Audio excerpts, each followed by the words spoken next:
Hoje é dia 25/7/2020 e hoje eu vou falar um pouquinho do que eu pesquisei sobre o período barroco.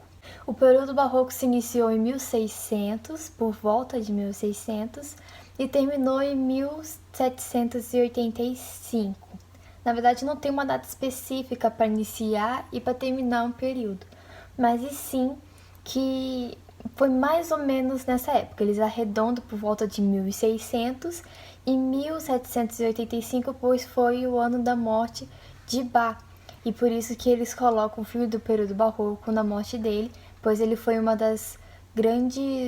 dos maiores compositores naquela época, não tanto naquela época, mas sim nos dias atuais. E eu fiz um vídeo dele, vídeo passado, ontem. Então, se você se interessar, vai lá um pouquinho do que eu acabei de pesquisar. Foi o período mais importante e que influenciou a música ocidental e também que durou mais tempo. O barroco significa pedra deformada. Pedra deformada, pedra irregular. Mas isso se deve ao ponto das estruturas, arquiteturas da época, que era toda trabalhada. Isso aqui era toda trabalhada desse jeitinho assim. Isso aqui é um padrão barroco. A sua maior característica na música foi o uso do baixo contínuo, o contraponto, a harmonia tonal, e nesse tempo se popularizou a ópera, fuga, oratório, suíte e sonata e concerto. Ornamentos também é uma característica muito importante. O que é ornamentos? Ornamentos são enfeites na música. Os trinados, as mordentes, os arpejos foi algo bem marcante no período barroco, coisa que não se utilizava tanto no período antigo. O improviso também foi uma coisa bem comum. Naquela época era bem normal que nas partituras eles usavam bastante ornamento, mas muitas vezes não estavam escritas.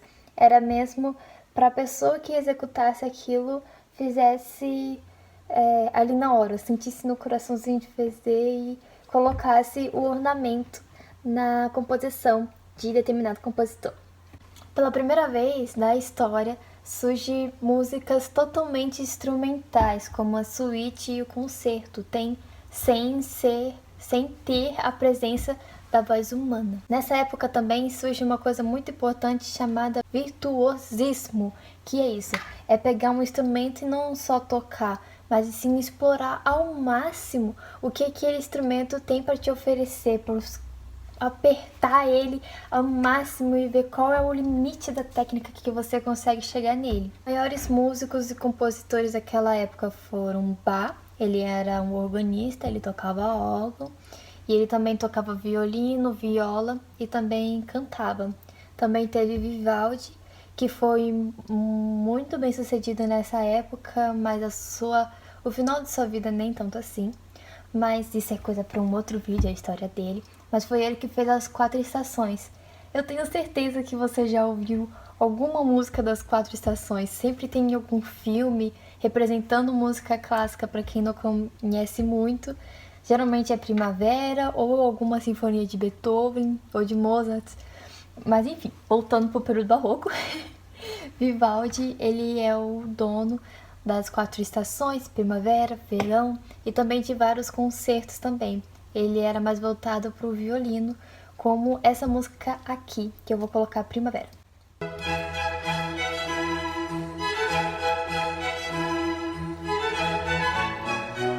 Também foi muito famoso naquela época o Arcangelo Corelli, também que era voltado para o violino. Em violino, essa época foi uma época muito importante para o desenvolvimento dos instrumentos, principalmente o violino. Vale lembrar que o violino não era a mesma coisa do que era hoje em dia e o arco também não. O arco era aquele arco que tinha crina e daí tinha um certo relevo, ao contrário do arco de hoje em dia. O arco de hoje em dia ele é assim, ó. Para quem nunca viu um arco de violino, ele é voltado para baixo. Ele começa meio reto, vai um pouco para baixo e arredonda. Já o arco daquela época, ele era mais arredondado assim, como se fosse um arco de verdade, sabe? Um arco-íris. Por isso que veio esse nome de arco, que nem tipo arco-íris, arco e flecha. Tudo que é arco é nesse formato assim. E o nosso arco de violino não é desse formato, mas a princípio ele era, e por isso que arco de violino se chama arco, por causa dessa forma geométrica que ele tem. Um dos artesãos e luthiers mais importantes dessa época foi Antônio Stradivarius, que fez o modelo novo de violino, e também Giuseppe Guarneri. E a mudança que eles fez no instrumento foi que o instrumento ficou com um som mais forte, ficou com um instrumento mais brilhoso, ficou com um som bonito, ficou um som mais top.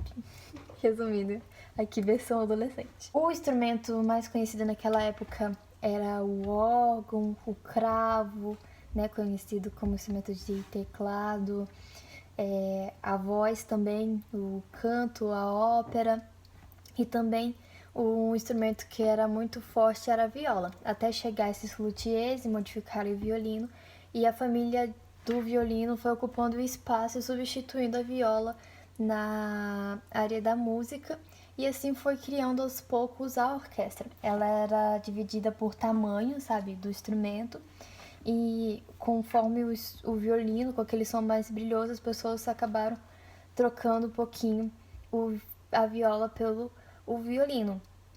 E assim começou as músicas de câmara, com vários instrumentos da família das cordas, e eles viam que tinham uma harmonia muito linda quando junta vários instrumentos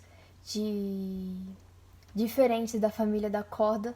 Fica uma melodia incrível, coisa que não se encontra em outras famílias de outros instrumentos. Por exemplo, a família da madeira, certo? De sopro de madeira, se juntar todos não vai ter algo tão perfeito como a das famílias de corda. E isso é algo que encantava muitas pessoas e que encanta até hoje em dia. Bom, o vídeo vai ficando por aqui. O período barroco tem muito... É muito mais amplo do que o pouquinho que eu falei aqui, mas foi o resumo do que eu acabei de pesquisar aqui agora. Então, muito obrigada se você chegou até o final desse vídeo e beijinho! Agora é só estudar, estudar, estudar. Tchau, tchau, gente!